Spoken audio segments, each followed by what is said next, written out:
Sure ba? Tinuod nga wala rin yung gawas? Okay. Kini mga pulong nga gamiton sa daghang mga tao para moingon nga okay ra sa bisan asa nga simbahan, no? Simbahan sa tinukod sa atong Ginoong Hesukristo, simbahan nga tinukod og tawo. No? Kay kung moingon ka nga, ay liwan makaluwas, pwede ra di ay. Nag-ingon man ang kasulatan, si Kristo ang ulo sa iglesia, o ang iglesia ang iyang lawas. Si Kristo nga mo'y ulo, ang manluluwas sa iglesia nga iyang lawas. Mabasa na ito lang sa Efeso 5:23. Kaya ang bana mauman ang ulo. Padre di pamilya ba? Sa itong pamilya. No? Ang bana mauman ang ulo. Sa iyang asawa, ingon nga si Kristo mo'y ulo sa simbahan. Mo'y ulo sa itong simbahan.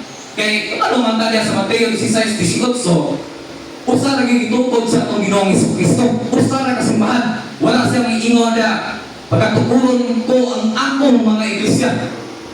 Singular din na nakabutang niya. Akong iglesia. Usa rin itukod sa itong Ginoong Hesukristo. Mismo mao ang manluluwas nga mao ang iyang itukod nga simbahan. Nga mao ang iyang lawas.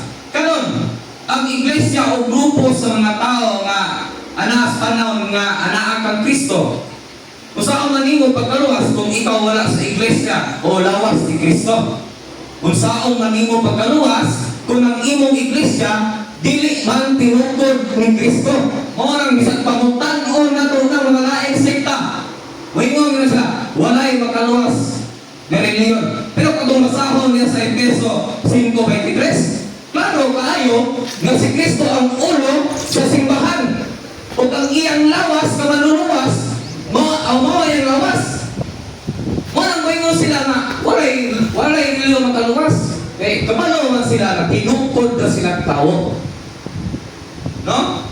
Mana itong kaluhon. Kay dagang bisan mga uban na itong mga kaigsuunan. Moingon ganyan, walay reliyon. Parang nakuan ba sa kung saan man imo pagkaluwas kung imo iglesia dili ba tinukod ni Kristo? Kung saan man imo pagkaluwas kung ikaw maingon, nagatuo kang Kristo pero ikaw naa sa gawas sa iyang simbahan sa iglesia. Ang makaluwas si Kristo lang yun, sakto man. Pero ang kaluwasan, di pa maagi sa iyang lawas. Mo'y agianan.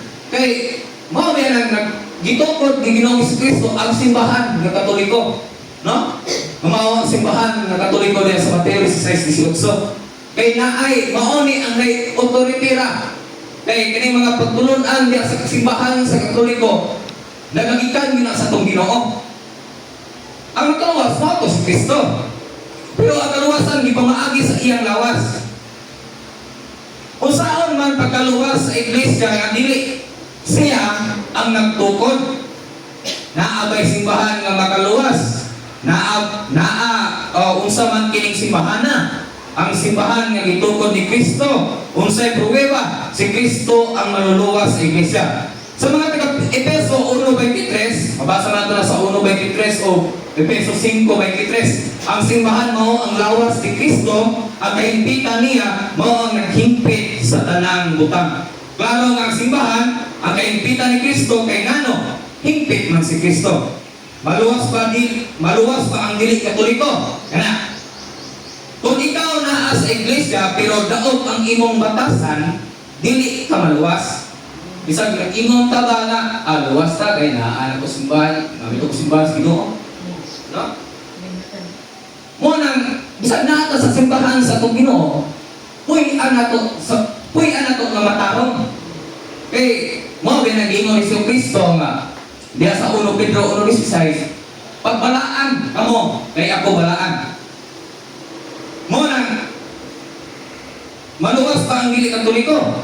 Dili maluwas. Busa sa mga Katoliko nga wala magkinabuhi diya sa kabubuton sa Ginoo. Wala kita, di kita maglaom, no? Pero kung wala kita nagpuyo o nagsunod sa iyang kabubuton, kawang nang tanan. Mo nagsunod gyud nato. Kawang ang kaluwasan kay bisan matuod nga nakita sa iyang simbahan, sa iglesia, unya kita wala kang sunod sa iyang mga suko. Mo nang kawang na ang tanan. Pero kung ikaw protestante nga buutan, kini nga buutan, galing nga butong mga pastor, no? Buutan mangunggit ba? Pero imong isalikoy ang simbahan nga iyang tinukod, wala na yung kaluwasan. Kay diya sa Efeso 1:23, ang iglesia mao ang lawas ni Kristo.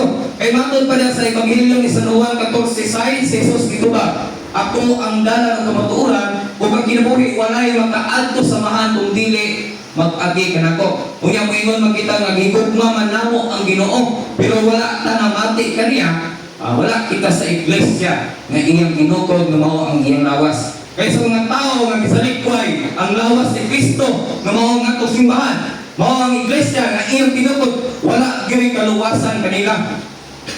Akong baliton diya kanina no, diya sa Juan 9:31, ang Dios dili mamati sa magkasala. Katong mga tao nga anaa nga balaan, kung maingon sila na nagtuong sa Ginoo, luwas din sumot na ginibor na Ginoo, luwas na sa daan.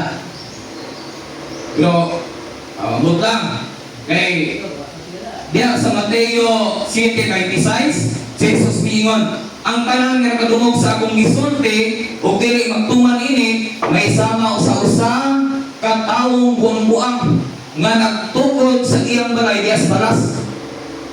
Pero diya po sa Mateo 7:21, ang giingon sa Ginoong Jesucristo diya, dili ang tanan nga nagtawag kanako Ginoo, Ginoo, makasulod sa kingharian sa langit, kundi kadto lamang nagtuman sa kabubuton sa akong amahan nga tuwa sa langit. Pero Dios na ito nagbasa, 22:23, kung sa giingon sa itong Ginoo niya, na ay makakasala nga katong miingon niya, na ay nagtuman sa iyang sugo, nga miingon, Ginoo, nganong di daw sila maluwas, nagituman man nila ilang ang sugo sa Ginoo nga